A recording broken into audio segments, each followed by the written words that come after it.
नमस्कार, स्वागत है आपका नेटवर्क न्यूज में। आपके साथ मैं हूं सपना दुबे। एक महान वैज्ञानिक जो जर्मनी के यहूदी परिवार में जन्मे थे, जिन्होंने 9 साल तक बात तक नहीं की थी। वो बचपन में पढ़ाई में इतने ज्यादा कमजोर थे कि उनके टीचर उन्हें मानसिक रूप से विकलांग कहते थे।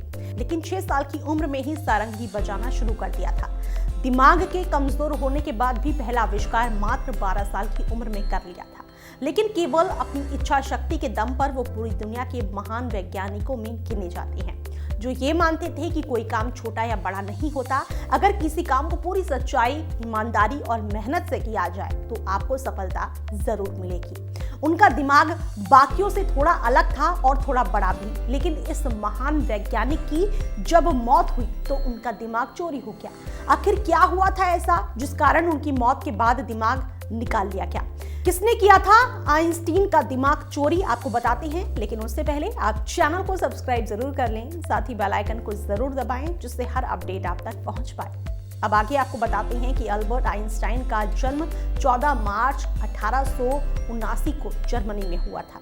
आइंस्टीन को सामान्य विज्ञान का अच्छा खासा ज्ञान था। उन्होंने थ्योरी ऑफ रिलेटिविटी का सिद्धांत दिया था। उन्होंने सबसे प्रसिद्ध सूत्र E=mc² का सूत्र दिया था, जो पूरी दुनिया में प्रचलित हुआ।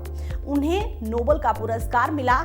इस महान वैज्ञानिक की मौत 18 अप्रैल 1955 के दिन प्रिंसटन के एक हॉस्पिटल में हो गई थी। लेकिन उनकी मौत के बाद प्रिंसटन हॉस्पिटल में डॉक्टर थॉमस स्टोल्टस हार्वे ने उनके शव की जांच करने का फैसला किया। लेकिन जांच के नाम पर डॉक्टर हार्वे ने उनका सर निकाल दिया और कई टुकड़ों में काटकर डॉक्टर हार्वे ने पेंसिल्वेनिया विश्वविद्यालय में दे दिया, जिनमें से कुछ टुकड़ों को खुद डॉक्टर हार्वे ने अपने पास रख लिया। दिमाग चोरी करने की चुकाई बड़ी कीमत। हार्वे ने जब आइंस्टीन का दिमाग निकाला तो उनकी फैमिली को इस बारे में पता ही नहीं था। इस कारण हार्वे ने जब आइंस्टीन का दिमाग निकाला तो उसने सोचा कि ऐसा करके वो दुनिया भर में काफी फेमस हो जाएगा। लेकिन इसके उलट उसकी काफी बदनामी हुई। उसे चोरी के इल्जाम के कारण प्रिंसटन के पैथोलॉजिस्ट की नौकरी से हाथ धोना पड़ा। इतना ही नहीं, उसकी बदनामी के कारण उसकी पत्नी ने भी उसे छोड़ दिया था। मजबूरन उसे अपनी बाकी की पूरी जिंदगी एक प्लास्टिक की चीजें बनाने वाली कंपनी में काम करके बितानी पड़ी। लेकिन साल 2007 में डॉक्टर हार्वे की मौत हो गई और उनके परिवार ने हार्वे की सारी संपत्ति दान कर दी। दिमाग के शोध के बाद क्या पता चला?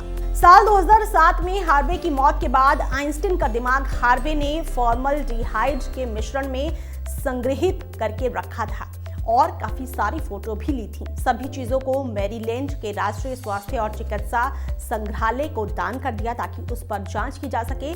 जिसके बाद कैलिफोर्निया विश्वविद्यालय, बर्कले की न्यूरो एनाटॉमिस्ट मैरियन डायमंड, इन तीनों ने दिमाग के टुकड़ों पर शोध किया और शोध में पाया कि अल्बर्ट आइंस्टाइन के दिमाग में सामान्य व्यक्ति की तुलना में ग्लियल कोशिकाएं बहुत ज्यादा हैं, जो कि हमारे न्यूरॉन्स को उनके स्थान पर स्थिर रखने का काम करती हैं। हमारे दिमाग में मौजूद फ्री फ्रंटल कॉर्टेक्स में न्यूरॉन जरूरत से ज्यादा मौजूद है, जो कि सामान्य व्यक्ति की तुलना में बहुत ज्यादा थे। और इसी कारण आइंस्टीन का दिमाग हम में से सबसे तेज सूचना ग्रहण कर सकता था।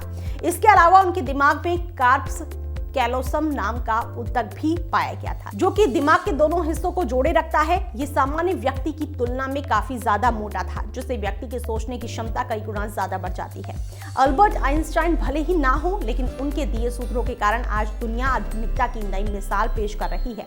उनके एक सामान्य से बच्चे से असामान्य वैज्ञानिक का ये सफर काफी अनूठा है। उनका दिमाग आज भी पेंसिल्वेनिया विश्वविद्यालय में संग्रहित होकर रखा हुआ है, जो कि लोगों के आकर्षण का केंद्र बना हुआ है। फिलहाल के लिए इतना ही। बाकी ऐसी और वीडियोस के लिए आप चैनल को सब्सक्राइब करना ना भूलें। आप देख रहे हैं नेटवर्क न्यूज, साहस सच कहने का।